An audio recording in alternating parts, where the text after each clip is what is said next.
Bueno, son las 9 de la mañana con 11 minutos. Sobre este tema de las minas, como decíamos, es importante no quitar la mirada porque hay muchas informaciones. A lo largo de los últimos meses, en particular en la prensa internacional, sobre todo, se ha estado publicando un conjunto de reportajes que hablan precisamente entre que la fiebre del oro, entre que las minas de oro en México vuelven a llamar la atención, entre que se ensanchan las fortunas de los multimillonarios en México asociados al tema de la actividad minera, entre que se incrementan, que este es un gran asunto también para México, se incrementan los conflictos sociales relacionados con el tema de las minas. Ese ángulo de información no podemos quitarlo de encima en este análisis, porque una buena cantidad de los conflictos sociales que hay en diferentes localidades del país están asociados con el tema de las mineras, con la llegada de mineras que hacen explotación a cielo abierto, que las poblaciones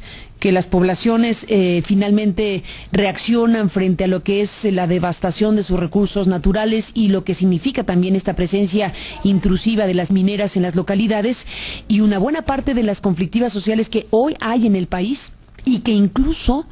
han derivado en los llamados grupos de autodefensa, en los llamados grupos de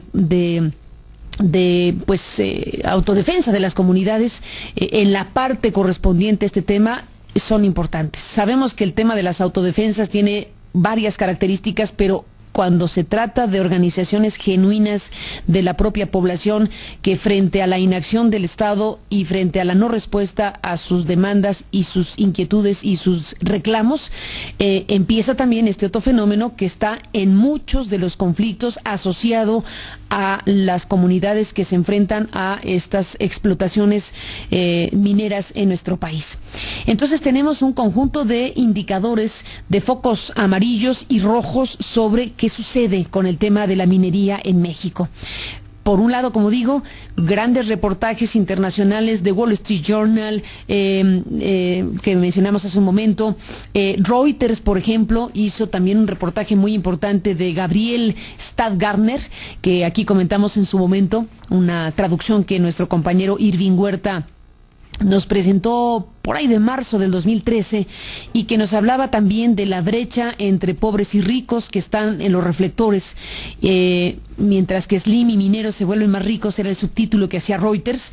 Y en aquel reportaje de Stadgarner en Reuters se hablaba de dos magnates mineros mexicanos que han ascendido en la lista anual de los más ricos del mundo de Forbes, una vez más encabezada por Slim, como sabemos, lo cual subraya, decía Reuters, el reto que enfrenta el nuevo gobierno en México de acortar la brecha entre pobres y ricos y sacar a millones de la pobreza. Se referían, por ejemplo, a la fortuna de Slim, resultante de un emporio que va desde las telecomunicaciones a la venta al por menor, la minería y la banca, que se incrementó casi 6% para ubicarse en 73 mil millones de dólares en 2012. El magnate lidera la lista por cuarto año consecutivo, junto con Bill Gates, como sabemos. Desde luego está la riqueza de Alberto Balleres, el segundo mexicano en la lista de 2013, en la posición 32 y director del Grupo Minero Industrias Peñoles, que creció 10.3% hasta los 18.2 millones de dólares, incrementando notablemente también su fortuna como el segundo mexicano en esta lista. Y está el también minero y director de bajo perfil de Grupo México, Germán Larrea, quien ocupó la posición 40, pero que agregó un 17.6% a su fortuna para alcanzar 16 mil millones de dólares. Son crecimientos muy notables de estos que de por sí ya son archimillonarios, pero que el fenómeno que se ha dado de la explotación minera en nuestro país ha engrosado sus fortunas en dimensiones tan importantes como esa.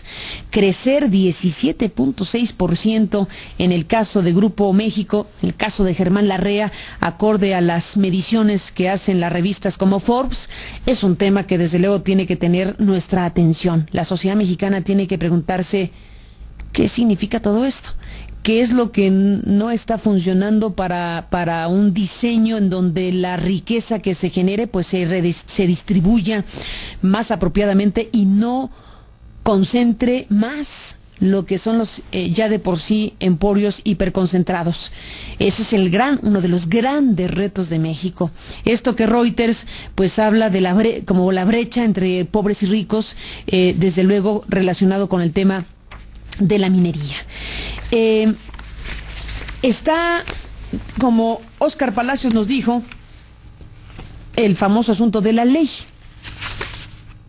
Ya en la Cámara de Diputados, en la plenaria del jueves 25 de abril, modificó situaciones fiscales que implican, bueno, pues un conjunto de medidas para que el Estado reciba más de lo que recibe. Los que saben del tema dicen que México es un caso verdaderamente grave por la escasísima retribución al Estado mexicano de la actividad minera en nuestro país. Ahí está la ley que pasó a la Cámara de Senadores y que plantea pues un derecho especial de minería por 5% de las utilidades netas de las empresas mineras. Escribió, por cierto, Napoleón Gómez Urrutia, el líder del sindicato minero, que está, como sabemos, fuera de México con un largo conjunto de litigios, pero que, bueno, pues al final de cuentas se manifestó sobre esta ley minera con un artículo que publicó en La Jornada en el mes de mayo, al principio de mayo, precisamente cuando se aprobó la ley en la Cámara de Diputados, y decía que los cambios son insuficientes y hablaba precisamente de que este proyecto aprobado de cambios en donde se plantea el 5% de la utilidad neta el 5% de la utilidad neta que obtengan las empresas mineras se dividirá en 30% para la Federación, en tanto que el 70% restante de esta recaudación se destinaría a estados y municipios en los que se desarrolla la explotación y la obtención de sustancias minerales. Hoy, bueno, hay actividad minera diversa en 24 estados de la República, destacando por sus volúmenes Sonora, Zacatecas, Chihuahua, Coahuila, San Luis Potosí y Durango. Decía Gómez Urrutia que esta aprobación deberá pasar por el Senado, como ya comentamos, para su modificación, y bueno, pues ya veremos ahí qué es lo que sucede. Pero plantea que, como quiera que sea, se trata de un mínimo adelanto respecto de la situación de caos y desorden que por obra del gobierno de Carlos Salinas de Gortari, dice el líder minero, prevaleció en la privatización del sector minero y siderúrgico, y solo ha beneficiado a las empresas y no ha reportado casi nada al Estado, ni a los trabajadores mineros, ni a las poblaciones en las que se realiza la actividad extractiva o industrial. Las cuantiosas utilidades que estas compañías obtienen por la explotación de las riquezas del subsuelo del país, que son propiedad de los mexicanos, solo en 2011, sin contar los años previos, ascendieron a 20.148 millones de dólares, según datos de Economía, lo que indica el tamaño de la inversión minera en México, tanto de nacionales como de extranjeros. Las cifras de esta desmesurada situación son conocidas. Las empresas del ramo minero no pagan ningún derecho, dice Gómez Urrutia, por la producción de minerales, incluido el oro, y se les cobra solo por la extensión de los terrenos que explotan. ¿Qué tan grave es la situación en México? Pues aquí la describe el líder sindical. En México, las empresas del ramo minero no pagan ningún derecho por la producción de minerales, incluido el oro, y se les cobra solo por la extensión de los terrenos que explotan, lo cual ha sido considerado por diversos analistas como un despojo vil contra la nación. Frase del líder de los mineros, Gómez Urrutia.